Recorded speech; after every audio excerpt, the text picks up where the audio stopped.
nchi yetu imebahatika kuwa na rasilimali kubwa ya mifugo. Wale wanaofuatilia wanafahamu kwamba katika nchi za Afrika nafikiri nchi yetu ni kama ya pili kwa idadi ya mifugo, lakini bado mchango wetu kwenye pato la taifa hauridhishi. Sisi tuna idadi kubwa ya mifugo, lakini ukichukulia tu hapa na majirani zetu wa Kenya, kwa mfano ukiwafananisha wenzetu wa Kenya, naambiwa kwamba sekta ya mifugo inachangia kwenye GDP kwa maana ya pato la taifa kwa asilimia karibu 15. Sisi tuna struggle hapa kwenye 6 point kitu, karibu 7 hivi. Kwa hiyo ile rasilimali kubwa ya mifugo tuliokuwa nayo haiendani na mchango wetu tunaotoa kwenye pato la taifa. Mifugo ni sekta ambayo inagusa sehemu kubwa ya Watanzania.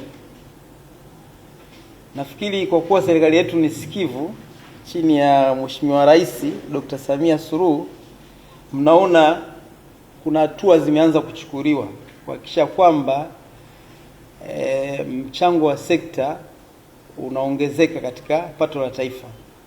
Mmesikia hapa hivi karibuni kwamba kuna kampeni ya chanjo, chanjo zinatolewa kwa ruzuku.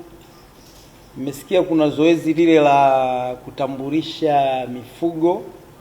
Zote hizo ni miongoni mwa hatua ambazo serikali inachukua kuhakikisha kwamba sekta ya mifugo inaongeza mchango wake katika pato la taifa. Soko la ndani ya nchi lipo na wanafanya biashara, na naweza nikasema ni liko vizuri.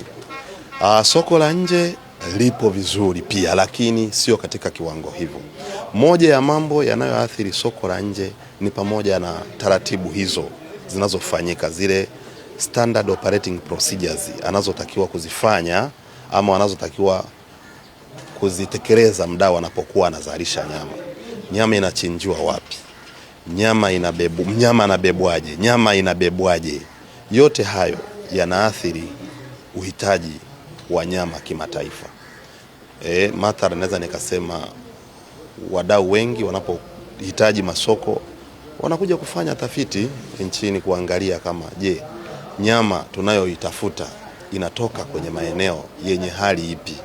Kwa unakuta kama wadau hawana uelewa mzuri wa namna ya kushughulika na nyama, wanajikuta soko la nje linakosekana. Lakini kupitia mafunzo haya tunawapa tips, tunawapa 1, 2, 3, tunawapa ABC zitakazoweza kuwasaidia kuboresha shughuli zao. Waboreshe shughuli zao zitakazosaidia kuinua uchumi wao,